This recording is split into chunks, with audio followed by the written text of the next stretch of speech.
वज़ीर मुमलिकत बराए पेट्रोलियम मुसद्दिक मलिक ने प्रेस कॉन्फ्रेंस में इमरान खान पर इल्ज़ाम लगाया कि आपका चीफ ऑफ स्टाफ आपकी ईमा पर फौज में अंदरूनी बगावत की कोशिश कर रहा था। इमरान खान बताए उनको फौज से कौन लड़ा रहा है। वज़ीर मुमलिकत ने आरिफ नकवी और मलिक रियाज को PTI का राइजिंग स्टार भी करार दे दिया। इस मुल्क को 75 साल हो गए आज़ाद हुए, मगर खान साहब को अब तक यकीन नहीं आया कि हम आज़ाद हो चुके हैं। हम आज़ाद हैं, आप यकीन माने खान साहब। यानी जो आपके साथ मैच फिक्सिंग ना करे वो साजिशी है।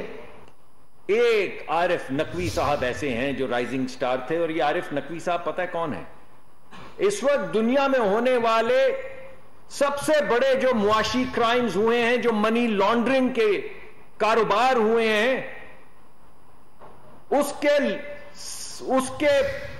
सेंटर के ऊपर बैठे हुए हैं आरिफ नकवी साहब। और दूसरा आपका राइजिंग स्टार है मलिक रियाज। वो अमेरिका में सबसे बड़ा क्रिमिनल मुआशी, ये इंग्लिस्तान में सबसे बड़ा क्रिमिनल मुआशी। $250 मिलियन इसके पकड़े गए लंदन में। कहा कि हम आपको फौज से लड़ा रहे हैं। मैं आपसे पूछता हूं, कौन लड़ा रहा है आपको फौज से? आपका चीफ ऑफ स्टाफ जो आपके बिहाफ पे बोलता है,